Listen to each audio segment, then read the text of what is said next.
Welcome to Time Traveling Team, the weekly podcast where we review every story of Doctor Who right from the very beginning. I'm Paddy. And I'm Tricia. In this week's episode, we join the Doctor, Leela, and K9 as they travel beyond the edge of the known universe and get caught up in a battle in the Underworld. As usual, we'll be discussing the Doctor, the companions, and the villains, and give your thoughts on the story as a whole. We'd also love to hear your thoughts on this story, so in order to join in the discussion, you can check us out at Time Team, that's TIMETEAMP, on Facebook, Twitter, and Instagram, or you can email us at timetravelingteam@teamproductions.com. But as always, I shall start us off with the story recap. Very good. Took me a second here to remember what I was trying to start us off with. This does not bode well. Part 1. In the TARDIS, Leela notices that the console column has stopped working and alerts the Doctor, who is currently occupying himself with some painting. He takes a look at the external view screen and he says that they have reached the edge of the cosmos. Leela doesn't seem overly impressed at the vast emptiness ahead of her, but the Doctor expresses awe at the concept of potentially being the first beings to witness the birth of a new life. K9 interrupts his musings by saying that he has sensed the presence of another spaceship in the area and gives the Doctor the coordinates. However, Leela brings his attention to the view screen and the Doctor sees the sudden appearance of a spiral nebula, which he says they need to get away from or else it will suck the TARDIS into it. The Doctor asks K9 for escape coordinates and he gives them the ones for where the starship is. At that moment, the crew of the starship are listening to the playback of the TARDIS materializing, which they picked up as they were scanning the nebula. Jackson, the captain, orders one of the technicians, Orf, to do an analysis on it to identify it. Meanwhile, the TARDIS lands in one of the ship's holds, and the Doctor and Leela emerge to take a look around. The Doctor recognizes some of the technology and says it belongs to the Minions, but seems confused by it. He gets K9 to analyze it, and he dates it back to being 100,000 years old, which the Doctor says is around the time that the Minions civilization was destroyed on the other side of the universe. He says that the Minions were one of the first races that the Time Lords met during the early days of their explorations into time and space. He says that they were treated like gods, but after the Time Lords had shared improvements in technology and medical aid, the Minions banished them from the planet. He then says that the Minions destroyed themselves with the advancements. Leela says that the ship must have left before that happened, but wonders how anyone could still be alive after 100,000 years. Meanwhile, on the bridge, Orf analyzes the sound and says it has the same readout as one of the time ships of the gods. He says that they could help them in their quest, but another crew member, Herrick, blames them for the destruction of the civilization. He vows to kill them, but Jackson orders him to sit down. He then orders the ship to get closer to the nebula, but at that moment, Tala, the helmsman, collapses against her control panel. In the hold, the Doctor and the others are thrown to the ground by the ship lurching, and the Doctor orders K9 to blast open the door. K9 reports a blaster malfunction, but then a strange shield-like device that Leela picked up completely demolishes the door after she presses a button on it. The Doctor tells her that it is a Lieberman laser, and tells her to be careful with it, chiding her for playing with strange weapons. They then make their way through the ship and arrive at the bridge to find Jackson and Herrick examining Tala on the table. He introduces himself, but Herrick attacks him due to his belief that he is one of the gods. Leela appears and aims the shield gun at him, but Orf shoots her with something that seemingly places her into a smiling pacifist state, allowing Herrick to disarm her. Jackson tells him to wait for his command to shoot, and then asks the Doctor if he is a Time Lord, to which the Doctor says he is. Herrick goes on another tirade, but Jackson orders Orf to use his device on him, which causes Herrick to apologize and give the shield gun to the Doctor. Jackson then has Herrick take Tala to the regen chamber, whilst ordering Orf to see after Leela. He and the Doctor then discuss their impending doom because of the nebula. Jackson says the drive system has broken down, and the Doctor starts to take a look at it.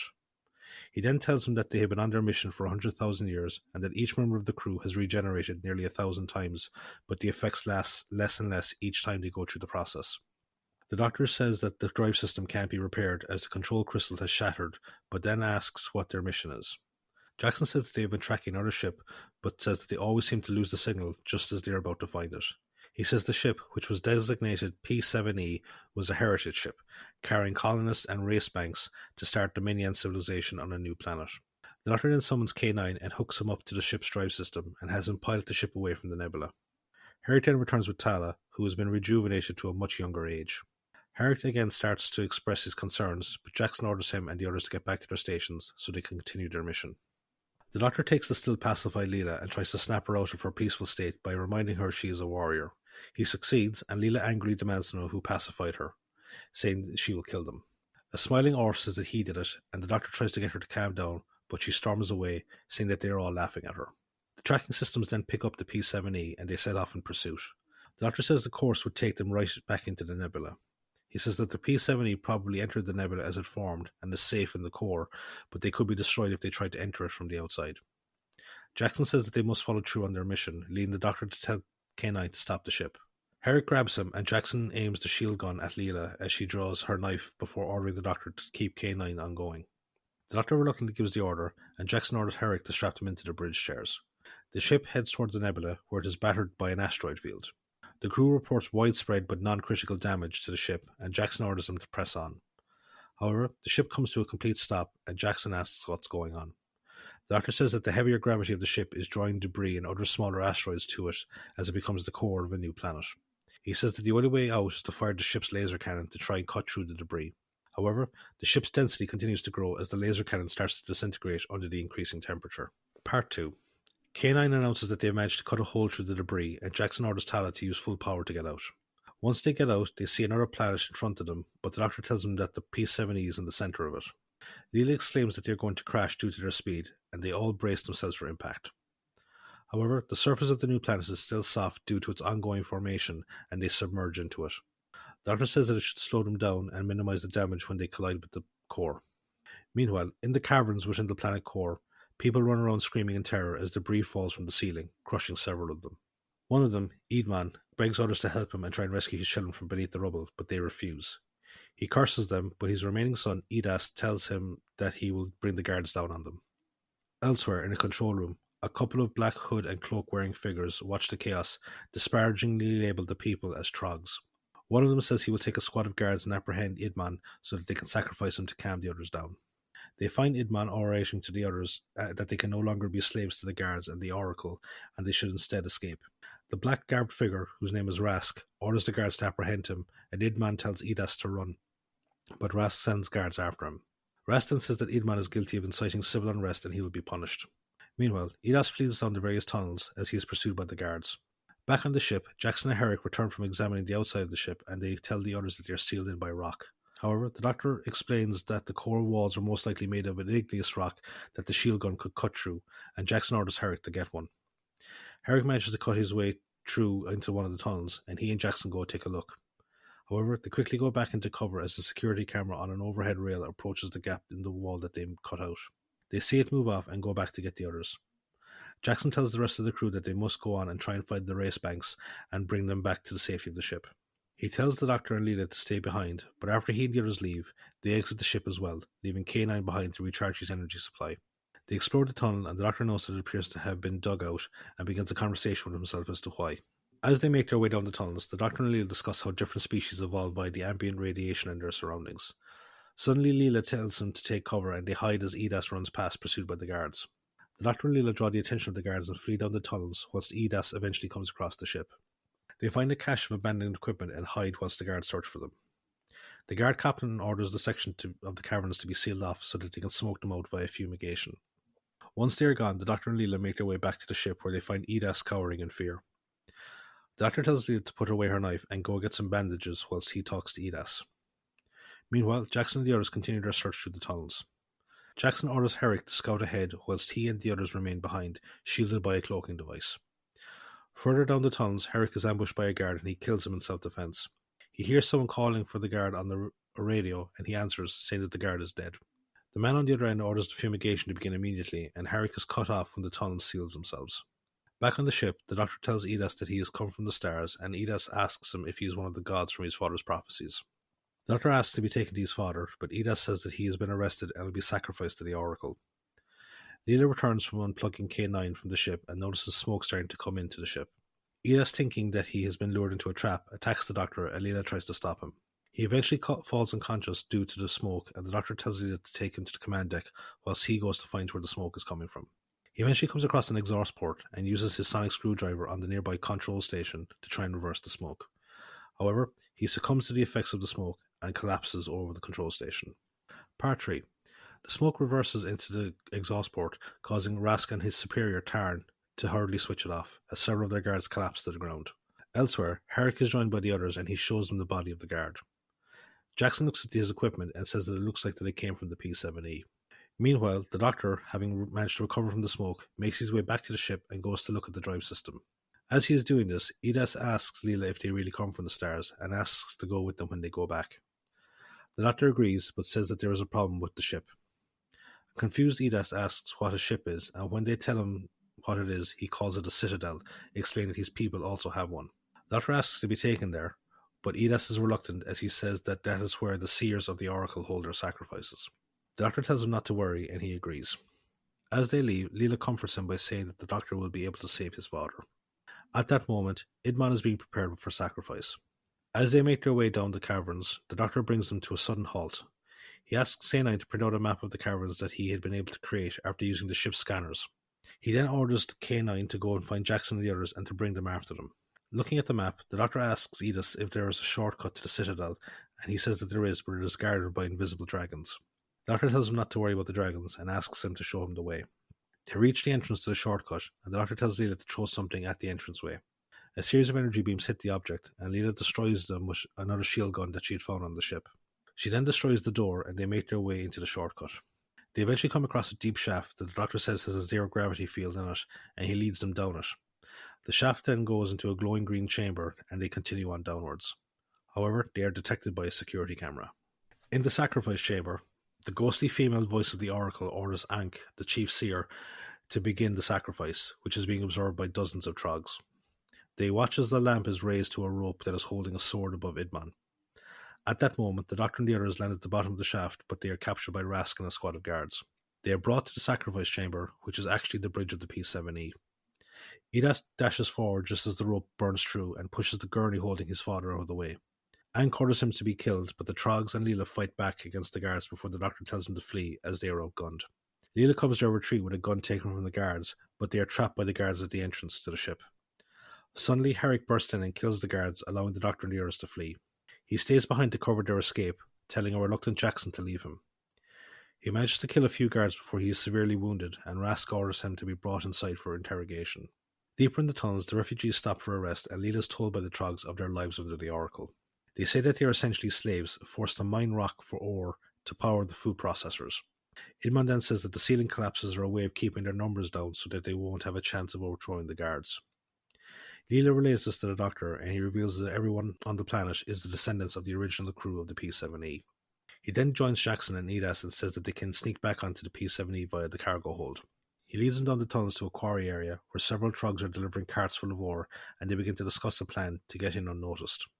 In the P7E, Herrick is being tortured for information by Ankh and the others, but they don't believe him when he says that he is from Minyos. He tells them of his mission to retrieve the race banks, but Ankh says that he is lying and that only the guards and the Trogs are Minions. Herrick asks the seers what they are, and they say they are the seers of Hidas, unmasking themselves to reveal metal heads with 3 red eyes, but no ears, mouths, or noses. Back at the quarry, Idmon and Edas are pushing covered carts containing the Doctor, Leela, and Jackson. Idmon slips and his cart, carrying the Doctor and Leela, tips over and falls into the ore crusher. Part 4. The Doctor and Leela hold on to the edge of the crusher shaft as Jackson and the others ambush the guards. The alarm is sounded as Edas helps the Doctor and Leela out of the shaft, and they retreat back to the cavern where K9 and the other Trogs are waiting. The Doctor tells K9 to get back to the ship to prepare it to leave, and then asks Jackson to hold off the guards whilst he, Leela, and Edas find another way to get to the Oracle. The Doctor leads them down a tunnel, but Leela tells them that something is approaching them, and they climb through a nearby grill to hide. They watch as a squad of guards rush by to reinforce their comrades that are currently being driven back by Jackson and the others. This is relayed to Tarn and Ankh, who order them to stand and fight so that the Oracle can be kept safe. Delirious Herrick says that they have lost, and one of the seers, Lack, tortures him again. Ankh tells him to stop and suggests that they give the race bank to Jackson so that they can keep the Oracle safe. Lack says that the race bank doesn't exist, but Ankh says that the Oracle may know something about it. Before they go, they ask Herrick what the race bank looks like, and he says that it looks like a pair of golden cylinders with the mark of Minyos on them. Ankh then tells Tarn to have Rask offer a truce to Jackson. He and Lack then go to the Oracle and inform her as to what is going on. The Oracle says that they can use the cylinders to destroy them. Unbeknownst to them, they are being absorbed by the Doctor and Leela within an air duct that they access from the grill. Meanwhile, out in the caverns, Rask presents Herrick and the cylinders to Jackson and tells him that they will be allowed to leave peacefully if they go immediately. Satisfied that their mission is now complete, Jackson orders his crew back to the ship. Back in the sacrificial chamber on the P7E, the Doctor and the others get out of the duct and confront the Oracle. The Doctor reveals his Time Lord origin, but the Oracle denies his status as a god to the Minions, saying that it is the only god they worship. The Doctor says the Oracle is nothing more than a megalomaniacal piece of junk, but the Oracle declares that it is the keeper of the race bank. The Doctor realizes that the Oracle still has the cylinders, but that he knows how to get them. He takes the sacrificial sword from Edas, which he had taken as a weapon during the earlier escape, and inserts it into a slot in the tabernacle holding the cylinders. The Oracle sounds an alarm, and Leela says that it needs to go, but the Doctor asks Edas to help him turn the sword. The tabernacle opens, and the Doctor takes the cylinders before retreating into the ducts with the others. Edas leads them through the tunnels, but they suddenly are cut off by a rockfall. The Doctor examines the cylinders and wonders what was in the duplicates that they were given to Jackson. At that moment on the ship, Jackson orders everything to be prepared for takeoff, but K9 says the Doctor and Leela aren't on board. Jackson then sends him to bring them back. He locates the sealed tunnel and blasts an opening. He tells the Doctor and the others that they need to hurry back to the ship, and when they get back, the Doctor tells Jackson to abort the takeoff. He tells them about the fake cylinders and has K9 analyze them. K9 reveals that the fake cylinders are actually fission grenades with a 2,000 megaton yield and cannot be disarmed. The Doctor rushes outside to dispose of them, and Leela and Edas follow after him, but they lose him in the tunnels. The Doctor comes across Rask leading a group of Trogs as they are digging at the other end of the sealed tunnel. Rask takes the cylinders from him, ignoring his warnings that they are not the real ones, and orders the guards to dispose of him whilst he goes back to the Oracle. The Doctor tries to convince them that they are in danger, but they don't listen. Just as they are about to shoot him, Leela and Edas appear and drive off the guards. Edas tells the Trogs that the prophecy of their deliverance has finally come true, and tells them all to flee with him. They make their way back to the ship, rounding up other groups of Trogs as they make their way back through the tunnels, and the Doctor leads them all onto the ship. Jackson objects, saying that the ship can't hold them all as the extra weight will affect their takeoff, but the Doctor says that they are the descendants of Minyos, telling him that they are part of his responsibility to save his race. The ship takes off and manages to get out of the planet core, but the ship struggles against the gravity due to the increased weight. Back on the P7E, the Oracle realizes that the cylinders are the fake ones and orders them to be gotten rid of, but Ang says that he doesn't know what to do. The grenades explode, and the resulting planetary explosion propels the ship out of the nebula back into space. The Doctor and Leela and K9 say their goodbyes, with the Doctor referring to Jackson as Jason. He explains to Leela that Jackson and his mission reminded him of the legendary leader of the Argonauts and their quest for the Golden Fleece. The Doctor ponders whether the myths of ancient Earth are possible prophecies of the future, but K9 denies the statement. The Doctor moodily says that at least he can paint before going back to his earlier project, and Leela gives the robot dog a comforting kiss. End of the story.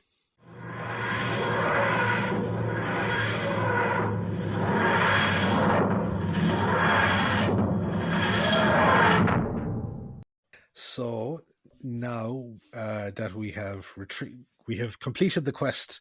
The quest is the quest, Jesus Christ. We're going to go to the trivia spot. So what have you got for us this week, Trish?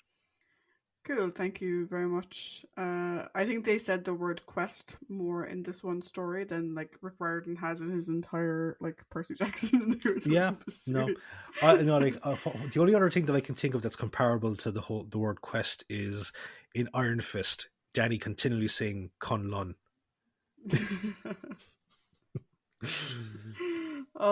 But let's talk about Underworld. Yes. So the air date for the story is the 7th to the 20th of January 1978. Our writers are Bob Baker and Dave Martin. We've discussed them before. This is story 7 of 9 for Bob and 7 of 8 for Dave. The previous stories that they worked on together were The Claws of Axos, The Mutants, The Three Doctors, The Centauran Experiment, The Hand of Fear, and The Invisible Enemy. This is their first one not to start with the word the. And we have 2 more stories left from Bob, which is The Armageddon Factor and Nightmare of Eden. Dave is only going to be contributing to The Armageddon Factor. The director of this story is Norman Stewart. This is the first of 2 directing credits for Norman. We will see his work again in The Power of Krull. The story had the working title of Underground.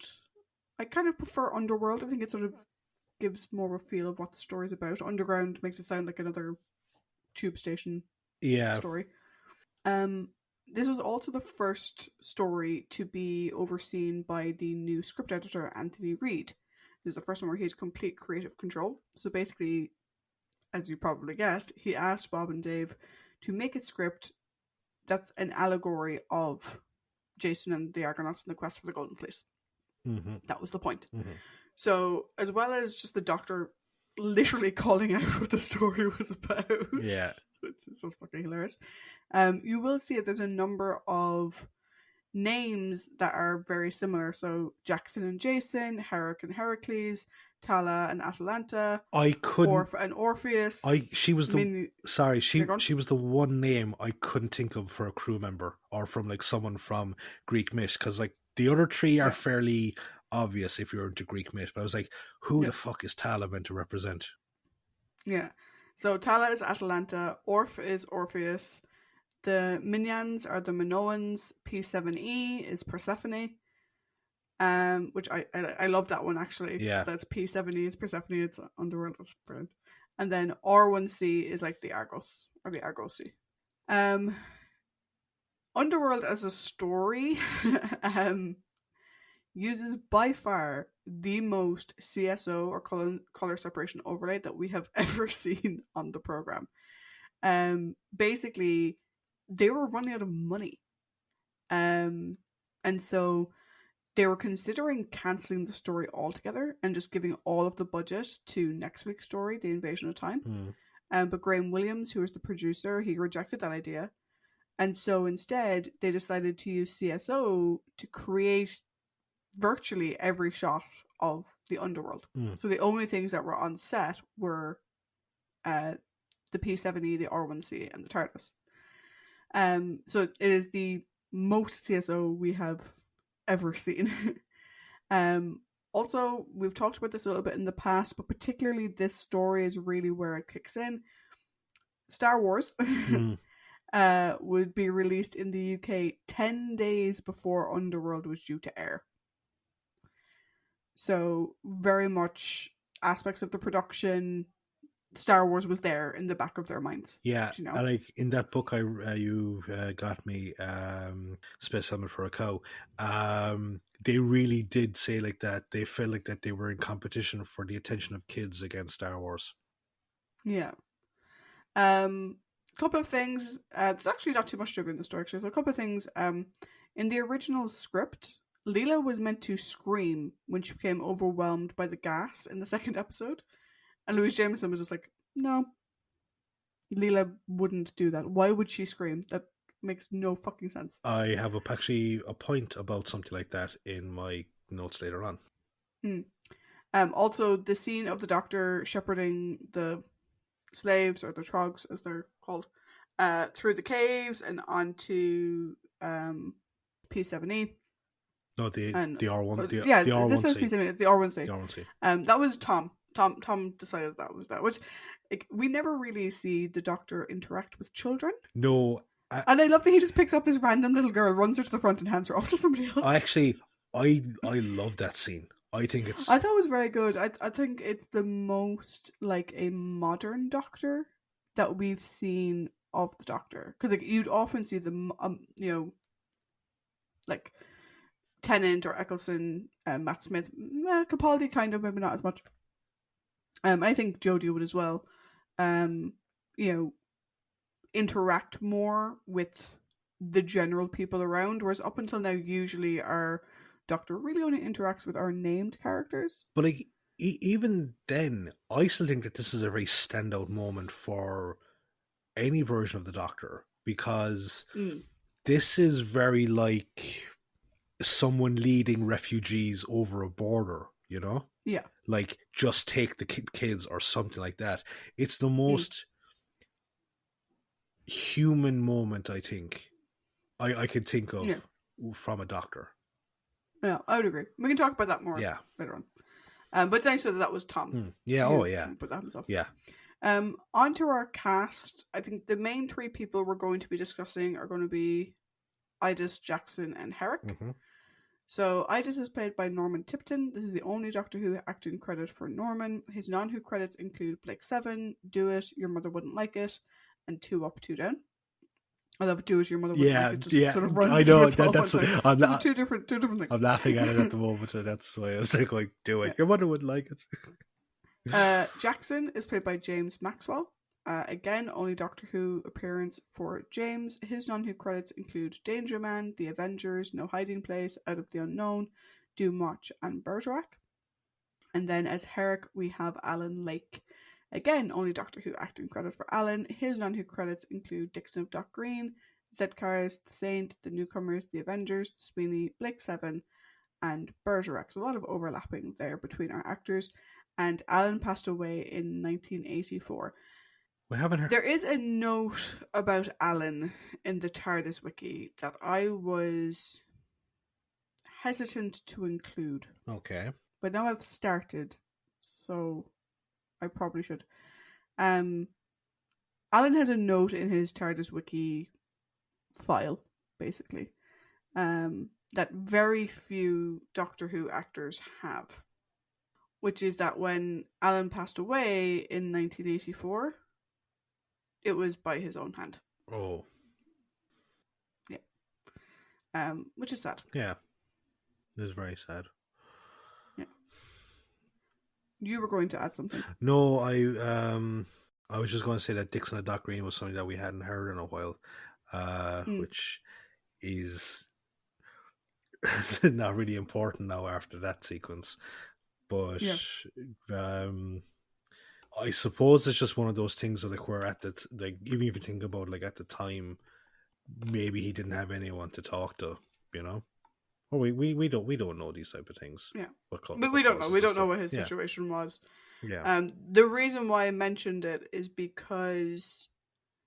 mainly because I'm curious that the TARDIS wiki had a subsection of his bio about it, which is unusual, and that was the main reason why I mentioned it.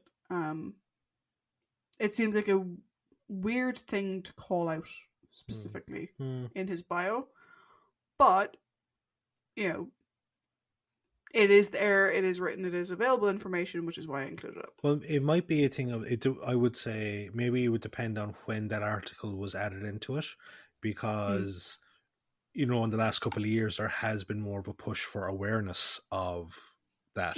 True. Yeah, so maybe it's just going back and diving in to say, like, that, you know, there's always people and options for people to talk to.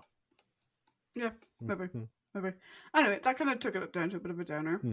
I will bring it up again. I was in...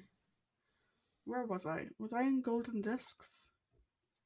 Or was it somewhere else? I was somewhere... I think it was Golden Discs. And you can actually, like, buy Z-Cars, like, on DVD. Really? Yeah. It was either Golden Discs or it was CEX. It was one of them. Maybe it's... And there was like a box set of Z-Cars, and I was like, that's so random. Maybe it has the episode with Liz Sladen on it.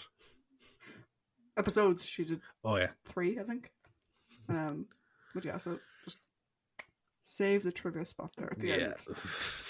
Completely not at all, but however.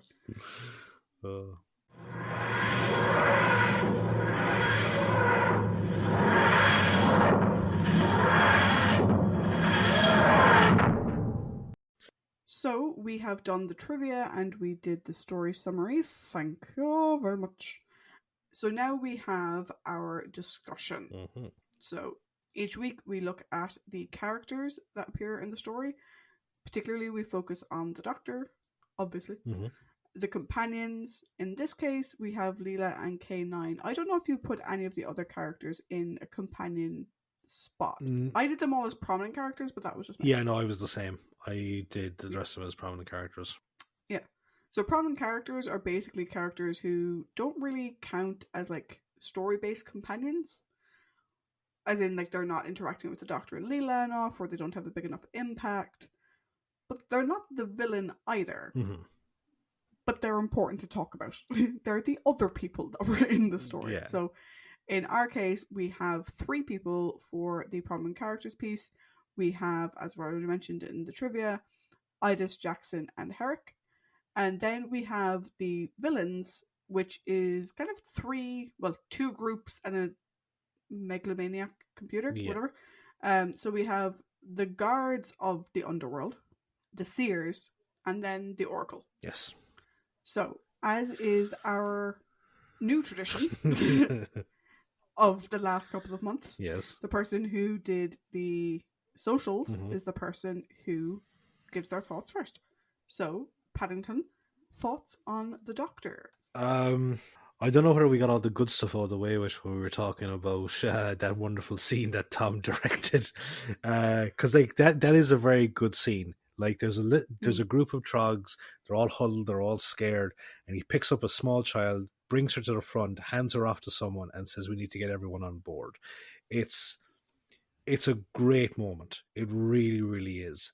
And I would say it's probably the highlight of the Doctor in this story Mm-hmm. because he's very fucking abrasive in this one. Yes. And at times he reminds me of the third Doctor in the Day of the Daleks, with himself and Joe when they're tied up in the coal cellar. And he's kind of like being a bit of a prick to her. So yeah, like he just it did feel like we had gone back to a version of the third Doctor that neither of us like. But like it's not even just like Leela. It's like his interactions with K9 is here, like because he really puts him through the ringer, but he never shows him the same affection as he did back in their first adventure. I think it's like I remember I brought up the point in Invisible Enemy where it's like you can be great with other people's kids and other people's pets, but you're not good. You wouldn't be good with your own, Yeah. And here, it is very like I won't say antagonistic, but it's just abrasive. Like he when he wires K9 up to the ship, he basically gets two fucking jumper cables and attaches them to K9's ears. And John Leeson, God love him, does like a yelp for each ear. But the Doctor doesn't pet him or say sorry or anything. And also, like he's just like I can imagine like his computing power or his processing power isn't really up to the task for a long haul piloting of a ship. Like, so obviously he's drained as fuck. And again, there's no good job, K9, good whatever. It's just this moody, well, at least I can fucking paint at the end of the story, Yeah. Was there anything else you wanted to say about it before I go into my part? No, like I suppose like you in one sense like you can say it's typical Doctor fare here in this, and risking himself to go out and try and stop the fumigation smoke coming through, trying to give the villain a chance to repent, and like there is that, but outside of again that scene with the refugees, I'm not a fan of him in this one.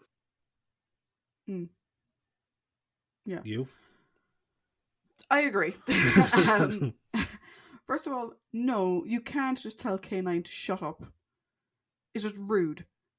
Like, I think I said it last week, whose dog actually is K9? Because the Doctor keeps treating him like he's Leela's dog. Leela, like, get your dog under control or whatever. But then he uses him for his own means. It's like, either you like the dog or you fucking don't. Like, stop being a prick about it. But really, like, the one thing that came back to me in this, and I've said it before, I hoped I wouldn't have to say it again. Who are you calling semi-intelligent? You pompous prick. Like, seriously, the way he continues to refer to Leela as primitive or savage, and I've discussed my issue that before, particularly to other fucking people. Like, it's one thing, like, we said that in Horrifying Rock, they kind of joked about it between themselves, which is fine. Yeah. Do you know? It's a running joke. You and I have running jokes, that's fine. But the fact that he says it to other people, and, like, it's driving me insane. It's actually doing me. He would never have treated Sarah like that. No. Ever. Even when he's like, oh, humans have such small minds, it was broad and general and lighthearted. He's attacking Leela specifically every fucking time. Like, how has she not proven herself to you yet? Do you know? And like, even like, he should have been appalled at the fact that they changed her mental state using the pacify thing to the point where she swanned off with Orf as if he was, the sexiest thing in the world. I was like, he should have been appalled that they would affect her mental state that way. Absolutely appalled. Instead, he kind of commends them for it. And I was like, oh yeah, she's really savage though, so it's going to be a while before she's back to normal. Okay, cool. Like, what the fuck? Yeah. What the shit is that?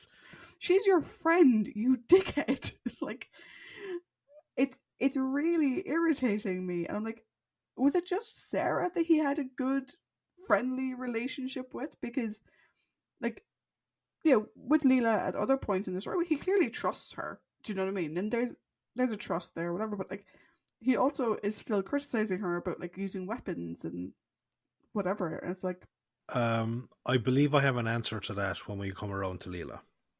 okay, but it did really get me this time. The fact that like he was such a dick to K9, Mm-hmm. and the fact that he still treats Leela like she's a pet. Yeah. He treats her like a pet. Mm-hmm. He has 2 dogs, Leela and K9. Yeah. And it's like, fuck off. Mm. Like you said, like for the rest of the story, like I said, I do think the bit with the trogs at the end, I thought that was fantastic. The way he stands up to Jackson, I think is brilliant. That was really good. The rest of it is kind of par for the course. Nothing massively high, nothing incredibly low, but like seriously. And this sucks to say, but like I know next week is Leela's last Story. Mm-hmm. I'm glad that she's not going to have to put up with him for much longer. Because it's actually like, we spoke about before, like, oh, would I still like the Fourth Doctor after Sarah Jane stories? Because like I loved him and Sarah Jane together. I was like, well, I love Leela. Mm-hmm. So my issue with him isn't that like, oh, Leela isn't Sarah Jane. No. No, because I think Leela's awesome. Mm-hmm. It's just him. And I'm going to be really curious in a couple of weeks when we have our next companion come in. Does this continue? Because, Doc Tom, I love you to bits, but I don't like this. It's not fun to watch. No, it isn't. It isn't. But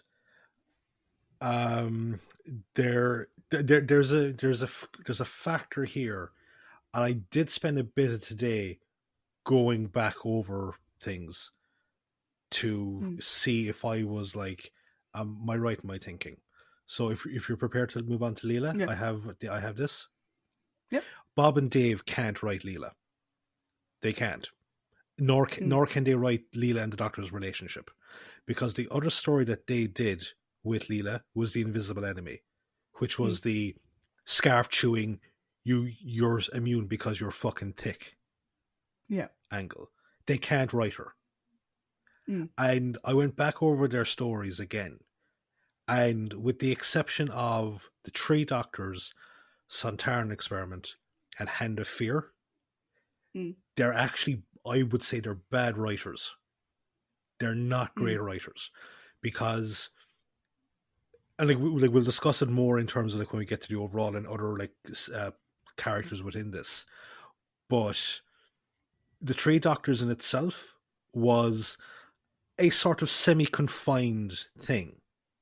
And it also had, I would say, the work done by other people over a longer period of time. So like the second Doctor and the first Doctor, they were much more fleshed out by like a series of like, other writing and other stories. Then we had the Sontaran Experiment, which after watching this, if it had gone any, we talked about had it gone any longer, what would have things. I'm actually thinking that if it had gone any longer, they could have fucked it. And the Hand of Fear, we really enjoyed that, but we did say that there was a couple of things there that did kind of leave a small bit to be desired, and we really put it down to Tom and Liz's performances as to why it's such a good story.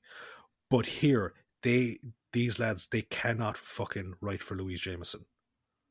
No. And like I remember like us laughing at the fact that fucking like we were very surprised that Terrence Dicks was able to write a fantastic story with Leela. And that's actually the Horror Fan Rock, and it's the whole, it's the in joke about her being primitive. Here it's a used for bad humor. Yeah. And like she's just treated like the simpleton by the two of them. It's very fucking jarring, because like you had, and like we kind of said like that, even though Image of Fandal wasn't great, Leela was good in it. And that and like her like 3 of her stories were all written by the same person, and those are stories that we've all liked her in. So that's a guy that fucking knew how to write her. And it's just like he never, even when we were first introduced to her, she's never like this. No. Even in the Tans of Wang Chiang, with all the My Fair Lady, all the My Fair Lady stuff going on in that, never treated to this extent. Again, the little joke, like, okay, there was a joke about her, being found in a fucking tea chest going down the Amazon or whatever like that. But the rest of it is her interactions with other characters aren't based off that joke. Here, her interactions with everyone else is treated by the Doctor's treatment of her. Yeah, and like, I think in terms of your conversation, like your comments about Bob and Dave Martin, one of the things that we loved about Leela from the off, and particularly like the one thing I loved about the Clans of Wang Chang, is Leela going off on her own. Yes. And doing her own thing, driving plot and whatever. In The Invisible Enemy and in this one, Leela just does what she's told. Now, she does it very well. And we see her, like, she has a couple of moments of like sensing danger ahead and stuff like that, but it's not the same, and it's very sort of, you could replace her with anybody, which isn't good. It's very Tonto and Lone Ranger-ish. Yeah, and to be honest, it's kind of, in a way, like, I mean, we had issues with the way John and Casey were written, so the Third Doctor and Joe. The way that Joe was often treated like a child and whatever. This kind of reminds me of that. Yeah. This constant thing of like, the woman has proved herself, move the fuck on. Like, we have stories that go into the whole fact that she can sense things and she has, this other ability that you don't have. Stop calling it primitive and semi-intelligent. Fuck you. And like, and as well, like her little temper tantrum after, and that's what it is. It's a temper tantrum after, like, who pacified me? You're all laughing at me, and just sits there with a fucking sulk. I was like, where does I will say, right? I think the way they wrote that was bad, but I think the fact that it was there was good, because I think she's fully justified in her reaction of being pissed off and upset. Oh no, that they did that to her. I think the way they wrote it, though, just comes across as whiny. Oh no, absolutely, like her being pissed off. But I'm pretty sure, and I would say, when I say pretty, I'm 100% sure, the Leela that we know, and I would say love at this point, would have said, "Who did this to me? If you ever fucking do that to me again, I will end you."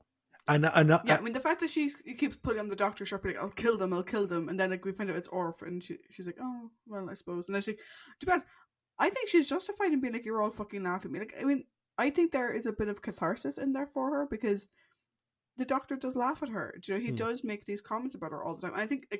I think what they were going for, I think, was completely justified. Yeah, but but the way they fucking did it, was just fucked up. Yeah, no, it's just like it did come across like a little fucking sulk, and it's like, that's not that's not what we've seen. Yeah, and like, I know we see her fighting as the story goes on, but I really wanted a scene of her rubbing it in everyone's nose that her instincts, her primitiveness, is what makes her badass. And it's often worth way more than their cleverness combined. And again, this is the same thing we said about The Invisible Enemy. We had the exact same problem, where they go on about her primitiveness. They mention the fact that she has this like danger sense and this intuition, but we never get the follow through. We're missing the follow through on her showing and people acknowledging, yeah, we underestimated you. We should have listened to Leela or whatever. I also, like, I think my last thing, I don't know if it was just me, I just being fucking fed up, but was she a bit more screamy this episode or this story? No, all right. I don't think so. I think it's that pacify thing at the start offset a lot of the mood with her for the rest of it, and mostly for the rest of it, she was just doing what she was told. Do you know? Yeah. I am glad that she did push back on the fact that she was meant to scream about, who screams about gas? Yeah. No, and that's like where I'm really glad that she just said fucking no to that, because again, that would just really hammer home the fact that the lads can't fucking write her. One thing I will say, the first thing I noticed about her in this story that I think is kind of cool was K9 teaching her how to pilot the TARDIS. Because she was fiddling away and checking readings, and the Doctor wasn't even in the room. But like, that itself then is a fucking contradiction in the sense of, like, if she's so fucking primitive, why is he trusting her to fucking pilot the ship? Yeah. But because when I first saw that, I was like, oh, it's kind of cool. Like, Leela knows how to pilot, or she knows how to keep an eye on the readings and check things. And I thought, because I do love Leela and K9 together. I think they're a great duo. Yeah. And I love the idea that, like, K9 was teaching her how to do it. Do you know? Yeah. Which, again, I think is lovely, because that's the nice. Because I thought that was the one thing in Invisible Enemy I loved was Leela and K9. I thought they were fantastic together. Yeah. So when it started out like that, I was like, oh, cool. And like, she obviously freaks when, like, it stops working. She's like, shit, shit, I've done something wrong. I thought that was actually kind of good, but then again, to your point, literally like 2 minutes later, oh, well, we're all intelligent, or, you know, semi-intelligent here. I was like, fuck off. She's amazing and badass. Yeah.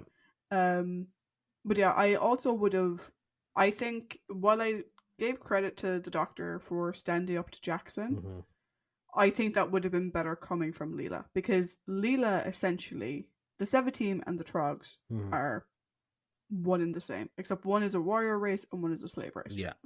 I would have liked to have seen Leela stand, like, because she gets along really well with Idis. Yeah.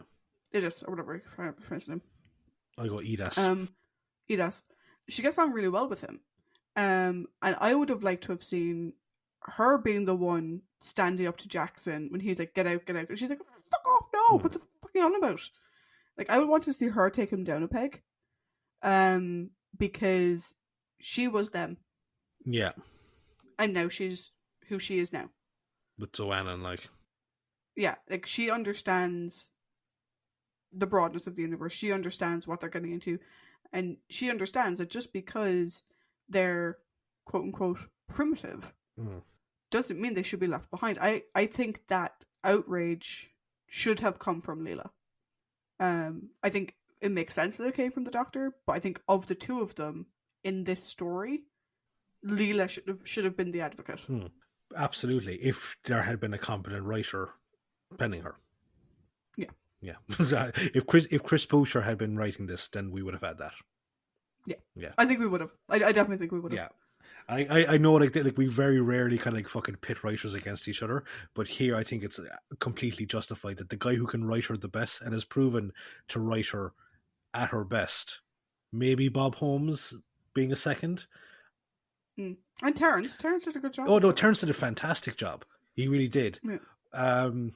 But like, I think, yeah, no, it's just these two clowns don't know what they're doing. Yeah, they just can't fucking write her. Yeah. And like, I'm trying to think, like, you know, you're talking about the other stories that they did. I mean, Sontaran is short. But if you think about the Hand of Fear, which, you know, I love as a story, I'm so glad they didn't write the ending. Yeah. Oh, Jesus Christ. The ending was Bob Holmes. And then it was handed off to Liz and Tom. Yeah. I'm so glad they didn't write the ending, because I can only imagine what it would have turned out to be. And I'm glad that, like, they were given the direction on that story that, like, they weren't meant to write it as a leaving story. But it does make me wonder, like, how much of what we loved in The Hand of Fear was just Tom and Liz, rather than the Doctor and Sarah as on the script. Yeah. But we can talk about that more, I think, when we get to the overall, because I have some other thoughts on it as well. I'm the same. I'm the same. So yeah, no, absolutely. So we motor on to The Best Boy. Yes. What did you think of The Best Boy this week? The Best Boy is always the fucking best boy. But like, one of these days, you're going to give a little nip at the hand, and no one would blame you for it. Absolutely fucking not. Because again, he just puts up with so much shit from the Doctor, and now I'm starting to think that this is Tom bleeding into fucking the performance, you know. Because again, it's like, you know, whose dog are you? Well, clearly from what we've seen, anytime these two lads have the script, you're Leela's dog, and while it is fun seeing the Doctor with K9, I have grown more accustomed to, like, he's Leela's dog, and they are the duo. Yeah, there's one thing that I noticed actually, which is particularly if you think about the K9 that we know in modern Yeah. era of the show. He refers to the Doctor as Master, Mm-hmm. right? As in Master Pet type thing. Yeah. And he refers to Sarah Jane as Mistress. Here, he refers to the Doctor as the Doctor. Like when he like at one point he says like, oh, the Doctor and, but he says the Doctor and Mistress Leela are still out there. He doesn't say like the Doctor Master or Master Doctor or anything like that. It's just the Doctor is still out there. Which does tell me that like he's Leela's dog. Yeah. Which I don't have any issue with. No. Him being Leela's dog. Sorry, you were going on. No, but I know like it's a very fair point to make. But in terms of K9's performance, I know that like you could be kind of saying like how much performance can again a fucking robot dog give, but we have to take into account there's two things. It's a controller and also John Leeson, and John Leeson he brings his A game every time he does this, and like you love, like I said last week, your suspension of disbelief is completely there, like because you can believe that K9 is an actual robot dog. Yeah. And he's great, and I love the little, like, as annoying as it was, I did think it was kind of cute, the little yelps as he is put as like but he's just a really, really good companion in this one, like, or he's just a really good version of K9. He rescues the Doctor and Leela. Mm-hmm. He has no problem powering the ship. He has no problem like standing his ground, like essentially, when saying to Jackson, "Nope, we can't leave. They're not here," and then he trundles off to get them, or even like when just trying to tell the Doctor, like, we're not the first people here. There's another ship in the area. Why aren't you listening to me? Type thing. So yeah, K9 is great in this. Yeah, I think John Leeson does a very good job of computerized sass. Yes. Because K9 is a sassy bitch, like. He really is. You know what I mean? Which is weird to say of like a robotic voice coming out of a thing. Yeah, like my thoughts from most of the story were like, poor K9. Like, told to shut up, will also be expected to help save the Doctor's ass. One of these days, like, he's going to shoot him in the ass. Also, like, again, like I was saying, like, I like the idea that he's Leela's dog. I actually prefer the idea that he's Leela's dog. That the Doctor kept him on board because he saw how well Leela and K9 got along together. I love the idea of him being Leela's dog. I love the idea that like the whole like Henry Higgins Liza Doolittle thing isn't the Doctor and Leela, it's K9 and Leela. I love that. Yeah. But why does everyone get to order him around? Jackson was ordering him around as well. I'm like, Jackson, he's not your fucking dog. He doesn't have to do what you tell him to do. Why are you giving him orders? Why, like, what the hell? Like, the thing about K9 is that you and I see K9 as a character, as a companion in his own right. I think a lot of the characters other than Leela see K9 as a tool. Yeah. And I don't like K9 being written as a tool. Do you know? It's one of the things I love, like, skipping the timeline massively. But one of the things I loved in School Reunion, right? So when we see K9 come back in the modern era, is how the Doctor reacts to him. And it's like, who's a good boy? And all that kind of stuff. But also Sarah Jane's reaction, like, after the school blows up. Where she's upset. Yeah, of course. Do you know, this was her best friend for forever. And particularly in the Sarah Jane adventures, we see numerous times where K9 is treated like a person. Which I think Leela does with him, but the Doctor doesn't. And neither does anyone else. And K9 is not a tool. No. He's a good boy. He should be treated as such. Yeah. I really like that sequence in School Reunion. Like the ending sequence. I think it's really good. Yeah. But like, I think that goes back to John Leeson. Yeah. Do you know? Because like, even here, we're getting angry on his behalf. Yeah. You know? It is fundamentally a tin box that, like, they have to do you start, like, if you notice when the Doctor and Leela come out of the TARDIS and then they stop and they stand really close together and then they keep walking. That scene is to allow the operator to lift K9 out of the TARDIS and put him on the floor. Like, there's certain things that they have to do to account for the prop, but he's his bestest boy. Like, he is the bestest boy. He deserves all the biscuits. But shall we go on and talk about the other boys? Yeah, the not so best boys. The lost boys. The lost boys, yeah. That's true. That they are fucking lost. Okay, so we have Edith, Jackson, and Herrick. As you're going first, I'll leave it to you in which order you would like to discuss those three. I suppose, seeing as how he does have the most time with them, we might do Edas last. So we'll do Jackson first. Okay. He, I suppose, in keeping with the allegory, and from what I remember, he does seem like a very pragmatic character. And he is very Jason-like in the fact that he will utilize others to help, but won't really lose sleep at the thought of them being left behind. Because, you know, the quest is the quest, and Jason, from what I remember, it's been a while now since I've did the non Rick Riordan version. Yeah, no, not even the non-Rick Riordan version, like, but the, like, I suppose you could say, like, the non-sanitized version. But Jason was sort of a kind of a "fuck you, got mine" type person, and here Jackson is kind of like that, because it's the whole thing of, you know, the Doctor and Leela aren't here yet. Well, you better hurry up and get them back. It's like why aren't you stopping the fucking countdown? Like, you know, you have what you need, and you're in a defensible position. So really, you shouldn't be worried about them attacking you. So, like, what is with the fucking massive rush to get off? Other than the fact of, like, I just can't be fucking arsed. And then it's your whole mission has been to preserve your civilization. And as the Doctor points out, these are your civilization. And it's a sort of like, well, yeah, but they're not our civilization type side of things to it, you know? There's actually like that, that's kind of like a darker element to that. So, like, he's not, like, we've seen bigger pricks, but, like, at the same time, he's not, like, smelling like a bed of roses, you know? Yeah. Like, at first I actually kind of liked him. You know, you could relate to him. He's been doing this for 100,000 years. Yeah. You know, he has his dedication, but he's also dedicated to his crew. You know, like, he will call them on their BS. But, like, when Lana hadn't taken the time to regenerate, and he's like, you know, you need to take the time to do this, whatever.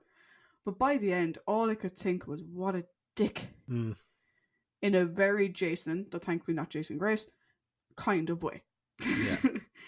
Like, that whole bit where he's like, get off, get out, you're too heavy. Yeah. Like, dude, have you seen the size of your fucking ship? They account for nothing in the overall weight of things. It's ridiculous the way he was behaving.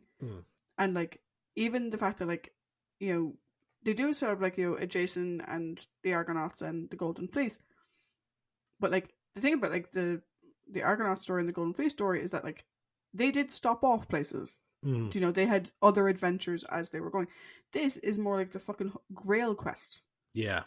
Like, this just obsession with this one thing.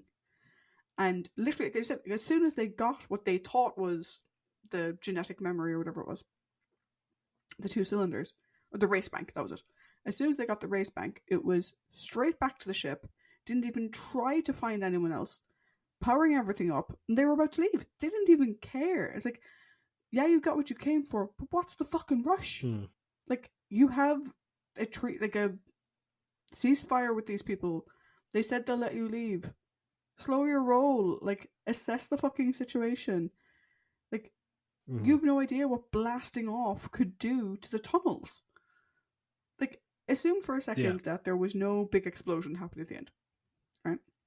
The Oracle gave them the correct race bank the first time. It wasn't bombs that were going to blow up.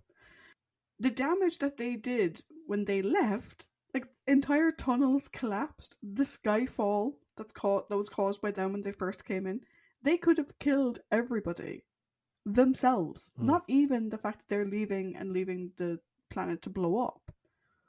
But they could have killed all of the Trogs simply by leaving in a careless, haphazard fashion. And they didn't seem to care. And I'm like, you are such a dick. You are such a dick.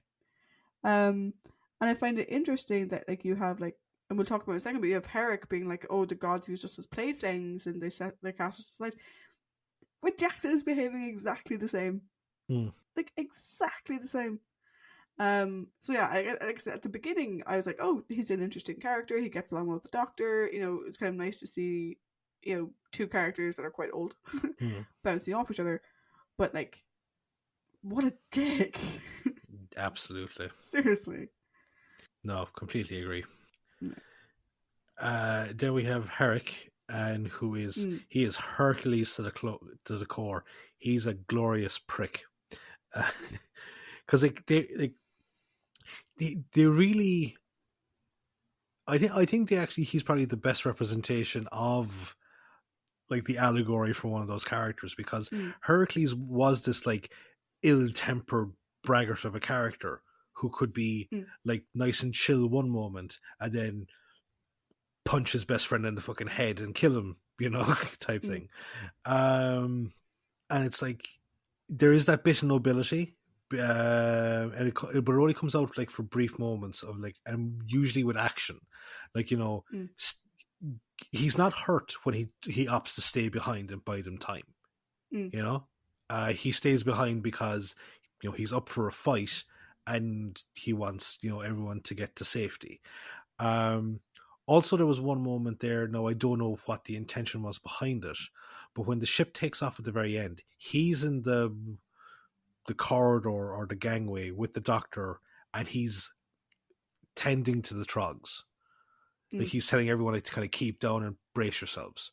Now, I don't know whether he'd been back there to try and like maybe muscle them out, like to give support to Jackson, or if he legitimately cared about them. I'm curious as to the motivation for that. But I think if you're going with an allegory, they did that allegory very well. Yeah. I think Herrick reminds me of two people. So, there's the Heracles, you know, from Greek myth. Yeah. Right? Particularly the sort of almost like split personality, bipolar nature of it. He also reminds me of Worf. Like, he's way more of a Worf than I was expecting. I don't know what way I expected his character to go. I kind of expected him to side with the Oracle and whatever. And like to finally 100% turn against the Doctor. I don't know why. I just sort of got that feeling that that's the way it was going to work. But instead, he sort of went super Worf, super like honor in battle, and but it's anything for battle. Anything. Like you said, like, oh, you know, he stood his ground on the bridge and he ended up getting up. There was no reason for him to fucking stay there. Literally no reason. He was just like, this is fucking brilliant. Yeah, no, keep going. I'm going to stay here and shoot some more people because it's fucking fun. Like, there was no need. Like, they were far enough ahead. They could have all disappeared into tunnels and they would have been fine. He didn't buy them that much more time, all things considered. Yeah, I suppose that's true. And, like, what was it he was trying to accomplish? Do you know? What I will say is that, like, there is, like I said, in terms of the Worf side, though, as well as being, like, hard-headed and brash and quick to anger, there is still a little bit of honor there as well, though. Like, he's being tortured. And he's saying truth. Do you know what I mean? He's not, like, trying to sell anyone up a river. He's not, like, trying to negotiate his own escape or anything. He's like, nope, I've been captured. They're torturing me. He'll tell the truth because there's nothing to hide. Their mission isn't exactly a fucking secret. But like he doesn't try to say like, oh well, like, you know, oh, you want the Time Lord, or oh, you want, like, no, there's none of that. Or like, oh, I know where the Trogs are. Like, again, none of that. It's just he takes it, you know. Yeah. And to your point about the end of the episode, I wasn't quite sure what was happening with that. My read of it was his job to check that the doors were sealed. Like he was doing the cross check. Okay. Like a air steward. But I do think that of anyone, he would probably have the most sympathy for the Trogs because of the fact that he was tortured by their torturers. So I think his concern from them at the end, I think, was genuine. But I think he was probably only in that corridor because he was checking the door. Yeah. I don't think he went down there to check on them. Yeah, I think that might be a bit too much to expect. Yeah, no. Yeah. So yeah, Herrick wasn't exactly what I was expecting him to be. Like I said, definitely a Heracles character, but like I said, also kind of a Worf character, in a way. And yeah, I kind of wanted Leela to punch him at one point. Oh, absolutely. There are several points in the story where he needed a punch in the face. I kind of wanted Leela to punch everyone. That's true. That's true. Well, not everyone. There's one person that I'm sure we would have been perfectly happy for her to not punch, since at the start he's fucking scared shitless of her. And that is Edas. Yes. So, thoughts on the resident Trog?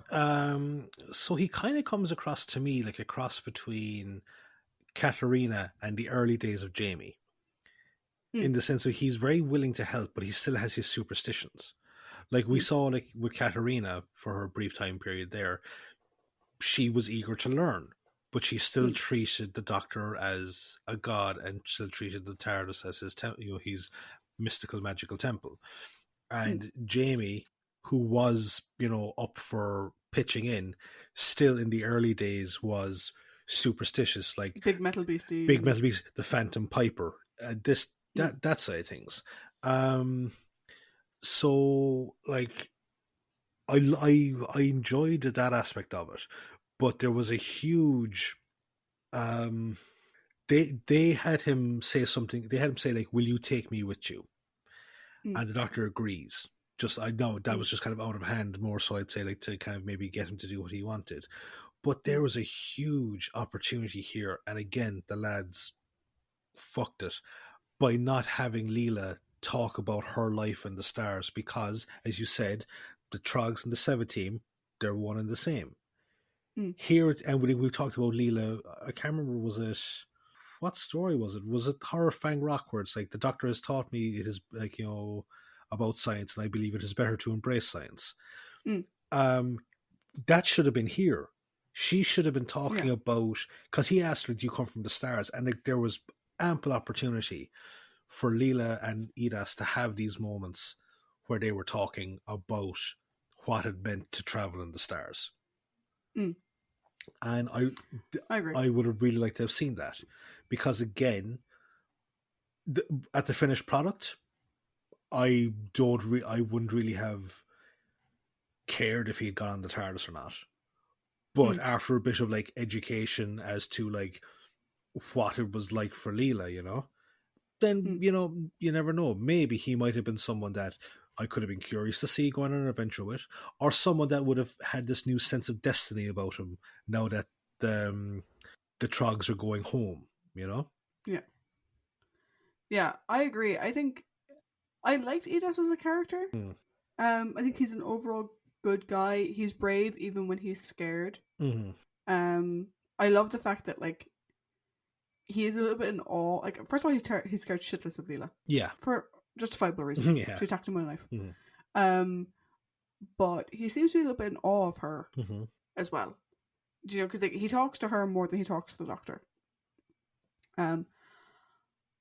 I will say though, I'm disappointed with.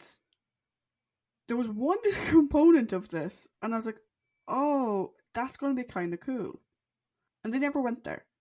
Which is, I was kind of expecting a King Arthur and Excalibur thing with him. He was the one running around with the sword. Yeah.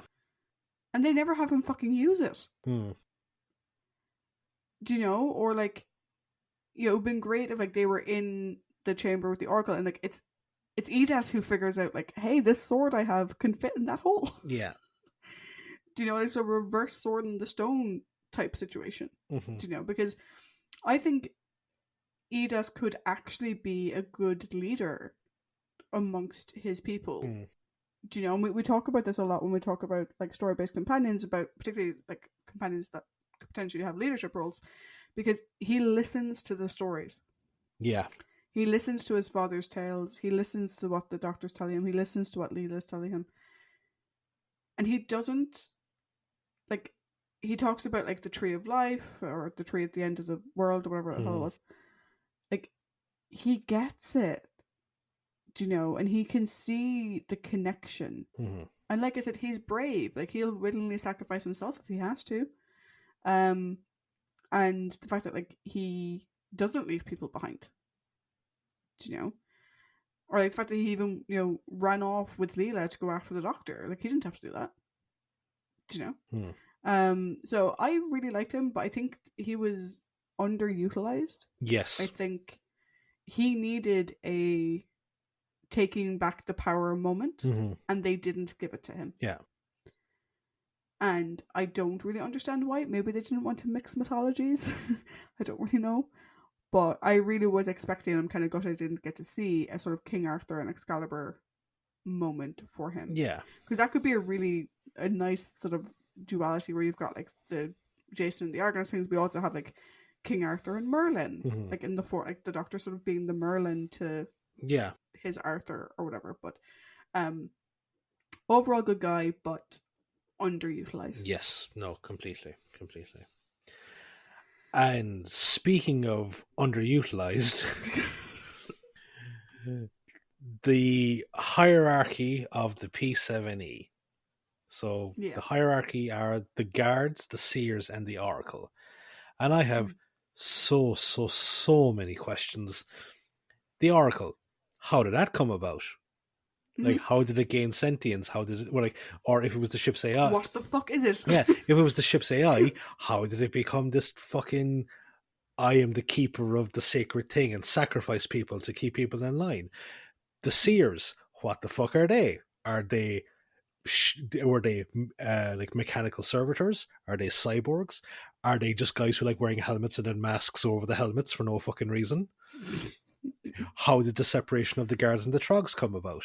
Like, we see some guards wearing greyish robes and some guards wearing black robes. Obviously, is that I don't think it's a command structure thing, because there seems to be an awful lot of commanders for an equal amount of guards. Like, Bob and Dave they've had the exact same problem in the other stories outside of the three that we talked about. Outside of Santaran, Hand of Fear, and Three Doctors, they have this continual problem of stop dangling fucking carrots of information, because it gets fucking annoying that you don't wrap them up or you don't explain them. Yeah, I mean, you needed to lose one of those three things. Either lose the guards and just have it be the seers and the oracle. Yeah. With the humans being subservient. Lose the seers and just have it be the guards who are doing the bidding of the oracle. At which point you're like, maybe that might be a bit too much like the 17 and the Tesh. Or get rid of the oracle. And just have it be the guards and the seers. Like, 3 is too many. 2 of those would have been fine. Because with 3, you don't have the time to explore enough. Like, to your point, who the fuck are the guards? Why is it the same 2 guys in black and the same 4 grey fellas walking around? Because did you notice they reused the same fucking scene of those 2 guys in black and those 4 grey fellas walking down the same corridor like 4 times? Oh yeah, they did. Like, and this is something I didn't include it in the story notes, but like, these episodes were really running short. Yeah.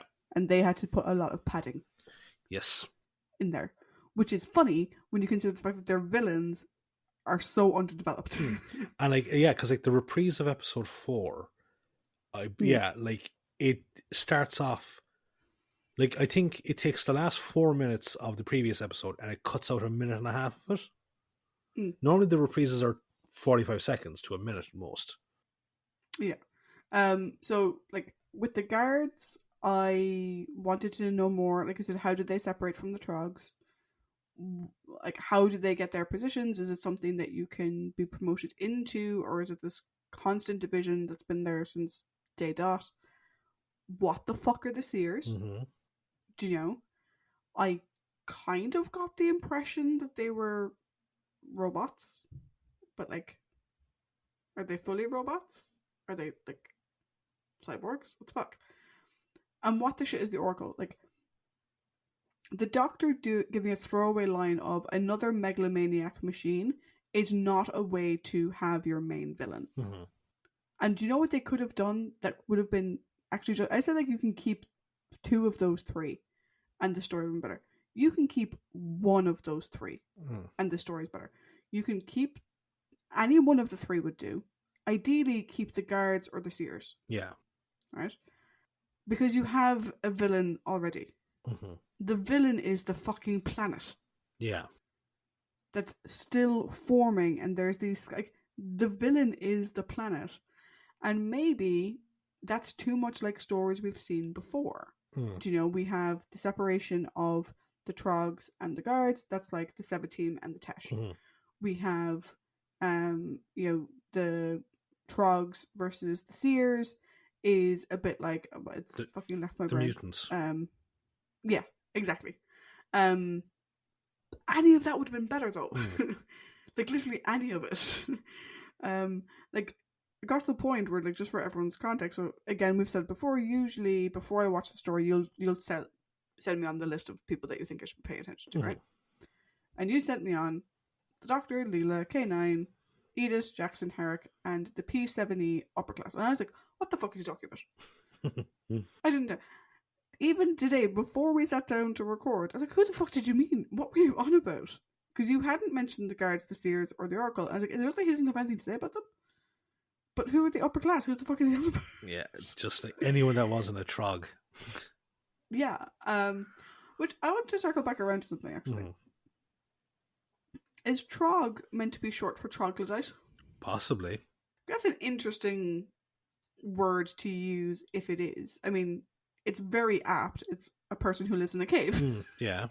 Is a troglodyte. Also like a hermit or someone who, you know, isn't interested in technology, who's like deliberately ignorant or old fashioned. And like, again, 17, Tesh, Trog. I'm like, you could have gone a bit further with that, really. Like, the Seers and the Oracle I thought was actually a good thing, because again it tied into the mythology part, but I'm like, Trogs? Really? Trogs and guards. Yeah. Like, you need to go up and have another smoke, lads, and then come back and, and attack that again. Should have fucking left and give the script to someone else. Any other thoughts on our villains before we wrap up this section and get ready for the overall? Honestly, I think we've given more thoughts to these villains than the 2 lads did. So I think which is saying stuff. So I think we've pretty much wrapped it up, because the rest of it is just stuff for the overall. Like, and I know I normally don't rag on writers this much, but Jesus, this got really under my fucking skin. Yeah, they are raggable. Yeah. Very much so.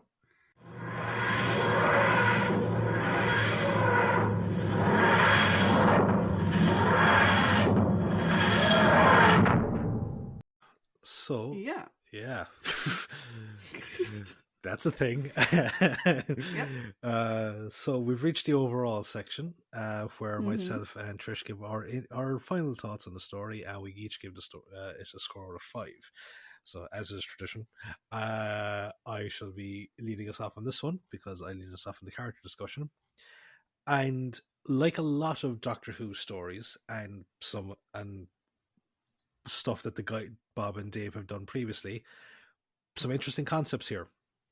2 very interesting concepts, and each of them are only half touched, and they're both surrounding the idea of legacy. And it was right here for the exploration, and we only get a surface handling of both of them. And I think that's kind of par for the course with the 2 lads. Because on one hand, we're talking about a civilization that built their civilization on interactions with the Time Lords in the early days of their exploration. That's a great idea. Like, you know, we kicked you out after we got everything that we needed. And we even see like the thing of like, you know, well, regeneration is not regeneration, it's more like rejuvenation. And it's like, that would have been cool, like the Doctor coming back to like be visited, not so much by the sins of the past, but the fallout of the early experiments. I say in quotation marks. But seeing as how that's just like a kind of a throwaway fucking thing here, the one that they would seem to go down with, and again they only half touch on it, is the legacy of the P7E. Like, what happened? How did this caste system come about? Like, it's absolutely not explained. And it's not like it's one of those things of where, the less you know, it adds to the story. It completely detracts from the story. Yeah. The only reason that you kind of care about the Trogs on this is because realistically it's that scene with the Doctor carrying them or bringing them to the ship, so it's like, well, we do get some usual good moments from the Doctor, and K9 is great. Leela is again completely mismanaged. Like, this story had, it kind of reminded me of the Mutants, because they wanted it to be this allegory for like apartheid, and they fucked it. With the invisible enemy, so much we talked about like the hunter's instinct and like the intrinsic nature of it, and how that could be, like, how do you quantify it in terms of like an antidote or anything like that. Again, the lads can't stick a landing, and no, to give them their due, they can stick a landing within a confined, I would say, like within a confined story that doesn't have deeper themes. Every time they try and go for deeper themes, like Claws of Axos, Invisible Enemy, the Mutants, and this, they crash land. Yeah. And I had this story at one point writing at a tree. And as I just continually, like, we exchange notes and stuff, I just realized that, like, I have a surface level enjoyment, much like their exploration of the teams. I have a surface level appreciation of this story. So it's like, it's a 1.75. Like, it's not quite a 1.5, but I don't think it's a 2. So yeah, it's a 1.75. Wow. I don't think I've been this annoyed talking about an episode of Doctor Who since Revenge of the Cybermen and Kellerman. Yeah. No, I get your thoughts. So for me, there was a couple of things here, right, that has led to me to give it the score that I have, and I've changed my score now 3 times. Jesus. Because I also started out with 3. Just put it there, right? Mm-hmm. Again, I don't mean to rag on Bob and Dave Martin too much, but what the fuck? Like, they were given a really interesting concept. Do Jason and the Argonauts in space. There you go. And it was both too on the nose, the quest is the quest, the quest is the quest, the quest is the quest, and not enough on the fucking nose. Like, the quest is, like, this whole the quest is the quest fucking bullshit. Where was that coming from? It's all 100,000 years. It's all about the quest. Like, cool, but like, who's enforcing that? They're enforcing it on themselves. Give the fucking the Argo, right? Give it an AI that's pushing them to do it. Yeah. Do you know? Because that would then explain how the one on the P7E lost its shit and became the Oracle. Yeah, because like, as far as we know, there's no AIs on these ships. So how? Yeah. Like, at least with Zoannon, we knew that Zoannon was an AI. Yeah. Yeah. Like, why are the Seers there? They look kind of cool. I'm not going to lie. They look kind of interesting. But what the fuck is their purpose? To be the hands of the Oracle? No, I mean, when they were talking about the Seers, I thought the Seers were other minions that, that there was 3 levels of human. And the Seers were the ones who read the stories or whatever.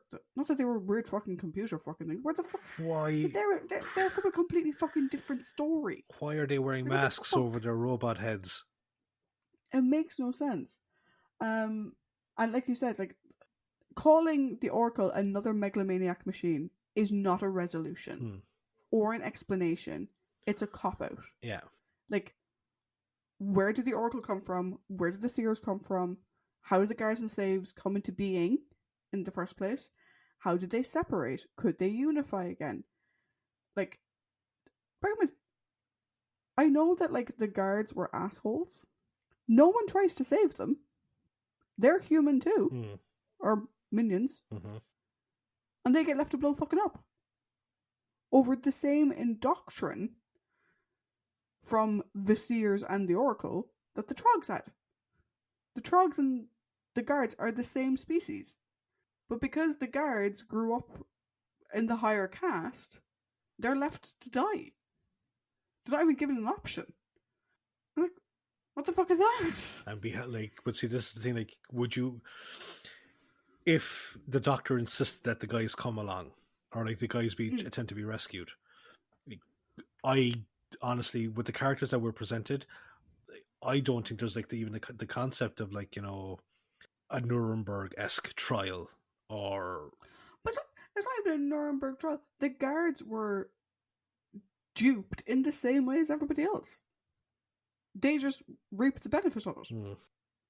But we don't know enough about them to know if they're just doing their job. Like, again, if we take the example of Face of Evil, we had the leader of the Tesh was a bit of a dickhead. Yeah. But the others were just doing what they've been raised to do.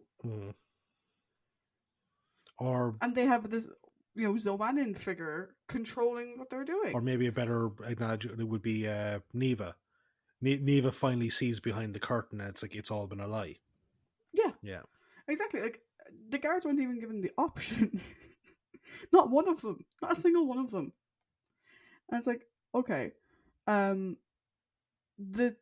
treatment of Leela is so fucking bad. Like, I love that these guys came up with K9 because he's a cutie and he's the best boy ever. But, like, they are tanking her character at every turn. Her character is awesome. And they just can't write her properly. They don't give her anything to do. It's like they can either give her something to do or give K9 something to do. And they don't seem to be able to do both. And they can't write a strong woman. Like, even if we go back to Hand of Fear, Sarah was mind controlled for the majority of that, for a large portion of that story. And then, like, we said that, like, you know, in the last 2 episodes, they weren't about Sarah, they were about Eldrad. Which I'm almost grateful, because Sarah was sort of off at the periphery. They did have her disappear at one point and return eating a banana. Yeah. But that was shocking. The other thing as well, I don't usually dock points for this, but I had to in this case, because we've said it before, so long as it doesn't take us out of the story, we don't give a shit about the production value. The excessive CSO was so distracting. Because it was often very badly done. At times it worked, and when it worked well. But there were times where it was... People's legs are disappearing. Yeah. Like, I know that Edas is like a skinny fucker, but, like, at several points his legs disappeared. You've got people that are meant to be walking along the corridor, but they're kind of walking on rocks, and, like, I get what they were going for, but, like, do you want to, lads, you weren't there. Like, do you want to kind of remind me of? I don't know if you ever saw it, but do you remember that kids show Nightmare, where no, it was basically kind of like it was like a D&D-esque thing, but it was a TV show. What would happen is you'd have a team of 3 kids. One of them would put on this helmet, which would obscure their vision, and they'd have to walk into like a sequence of rooms, but the rooms were all overlaid with CSO, and the other 2 teammates would call out directions to them. So it'd be like, oh, step to the left because there's a snake in front of you, now walk forward, all this type of thing. That's what it reminded me of at times. Like, I mean, it was ambitious. Kudos to them for the ambition. But, like, I'll put it this way, like, in the 2010s, there was a web series that went on to become a TV show called Sanctuary. I love Sanctuary. It was amazing. Sanctuary was done entirely on green screen with a handful of physical items. on set. Like the chair and the table, but everything else, the room, the floor, the walls, was all CG. Mm-hmm.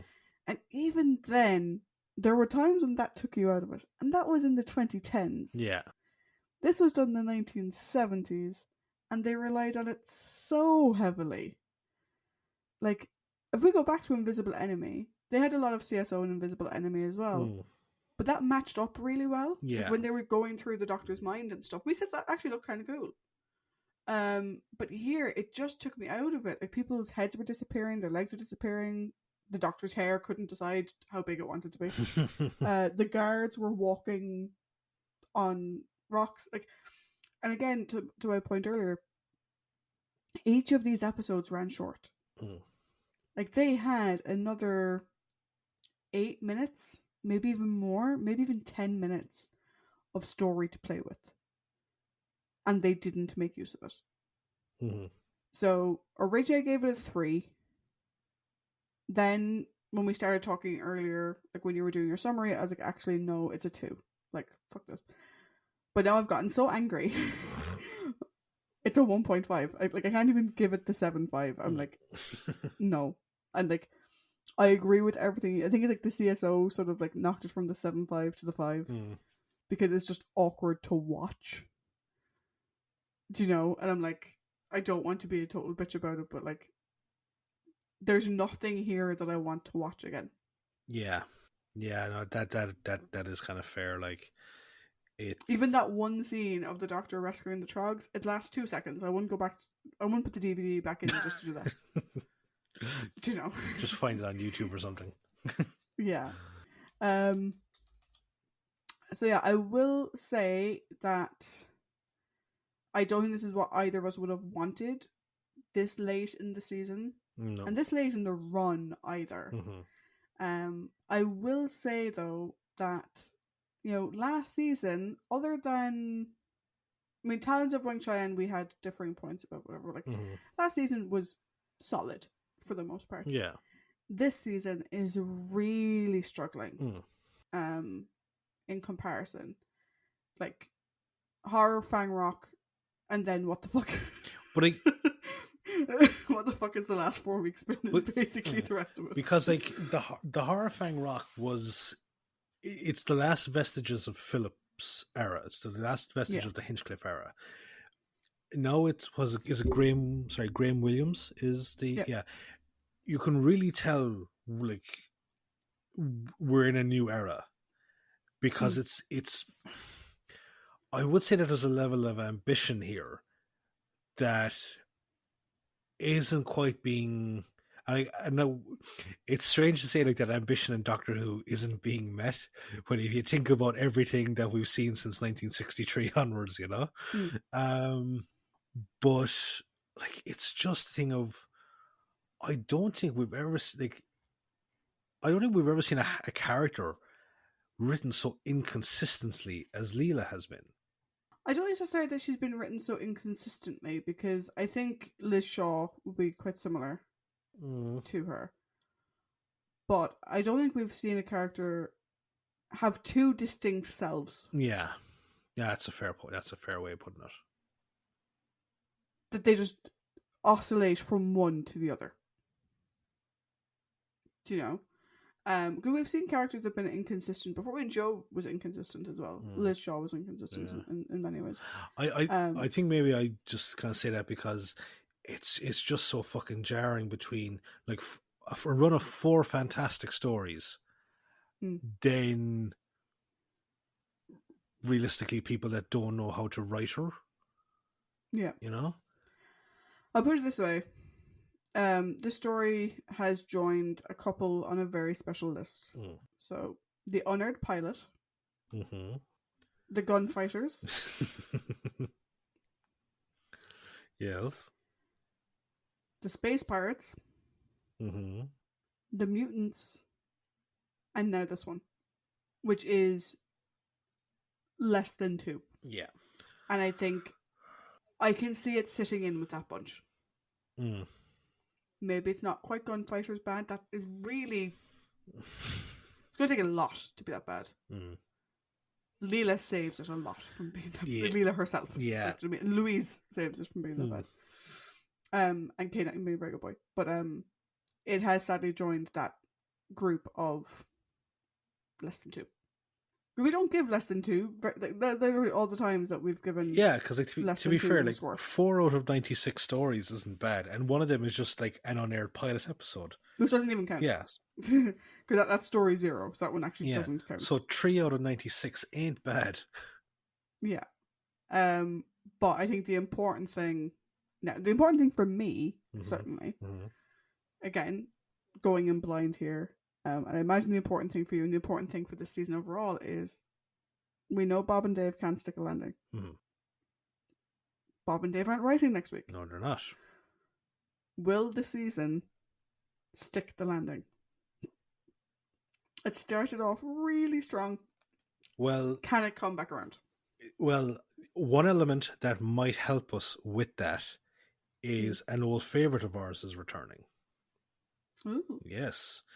So everyone, next week we'll be watching as the Sontarans make their reappearance in an invasion of time. Ooh. And I'm now going to be really, really... I have no idea who David Agnew is. He's the writer for next week. I need to know. Did he write anything else before? No, because interesting thing that I looked up earlier on, David Agnew isn't a person. Oh no, he's not a person. No. Oh, it's Graham Williams. Yeah. Okay. I'm now interested to see how Graham Williams gets on. Okay. Will he stick the landing for the season? Which version of Leela are we going to get? Tune in next week. Same TARDIS time. Same TARDIS channel. And yes, iTunes is working again. Yes. So Paul was happy. Yeah. Also, I introduced Paul to Derek Mooney's sign off, and because he thought we sounded like George and Zippy from Rainbow.